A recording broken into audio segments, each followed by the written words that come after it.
সিঙ্গাপুরের বিপক্ষে মাঠে নেমেছে হামজা সৌমিত্রা। ম্যাচ দেখতে দর্শকপূর্ণ জাতীয় স্টেডিয়াম। নিরাপত্তা বেষ্টনী ভেঙে ভেতরে ঢোকার চেষ্টা। সবার প্রত্যাশা বাংলাদেশের জয়।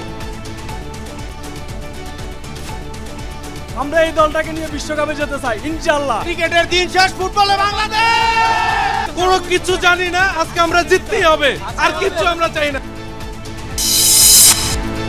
যুক্তরাজ্যে প্রথম দিনেই ডক্টর ইউনূসের নানা কর্মসূচি। তারেক রহমানের সাথে বৈঠক হতে পারে টার্নিং পয়েন্ট, জানালেন ফখরুল।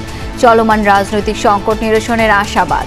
অনেক সমস্যার সমাধান হয়ে যেতে পারে এবং অনেকগুলো সহজ হয়ে যেতে পারে, নতুন ডাইমেনশন সৃষ্টি হতে পারে। সবার মতামতেই হতে হবে করিডোরের মতো ভূ রাজনৈতিক সিদ্ধান্ত, বলছেন বিশ্লেষকরা। রোহিঙ্গা সংকট সমাধানে সরকারের উদ্যোগ প্রকাশের তাগিদ। কোনো কথার সাথে কোনো কথার মিল নাই, এক ধরনের পরস্পর বিরোধিতা করেছেন তারা। মিয়ানমারের সাথে আমাদের সম্পর্ক বিষয়, জাতিসংঘের সাথে আমাদের সম্পর্ক বিষয়, কাজে এই বিষয়গুলো সম্পর্কে কিন্তু স্পর্শকাতরতা আছে এবং সেই ক্ষেত্রে আছে বলেই সেগুলো নিয়ে পরিষ্কার করা উচিত। সিরাজগঞ্জের রবীন্দ্র কাছারি বাড়িতে হামলা ভাঙচুর, দায়িত্বরত কর্মচারীদের মারধর। দর্শনার্থী লাঞ্ছিতের প্রতিবাদে বিক্ষোভ মিছিল।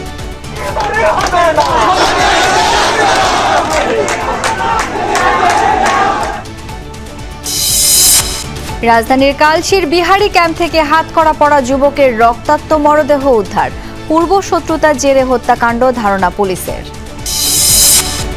ছাড়পত্র পেয়েও চক্ষু হাসপাতাল ছাড়ছেন না জুলাই আন্দোলনে আহত অনেকেই। শয্যার সংকটে চিকিৎসা থেকে বঞ্চিত সাধারণ রোগী, অস্বস্তিতে হাসপাতাল কর্তৃপক্ষ। ব্যথার চুড়ে মাথা চিরা পড়তাছে, না থাকি বইয়া থাকবার, না থাকি খাড়িয়ে থাকবার। ভর্তি করছে, সিট নাই। তাড়াতাড়ি মনে হয় চিকিৎসা দিলে আমাদের ভালো হবে।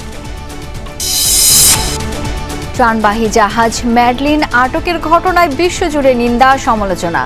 গ্রেটা থুনবার্গ সহ 4 স্বেচ্ছাসেবীকে ফেরত পাঠালো ইসরায়েল, বাকি 8 জনের অস্বীকৃতি।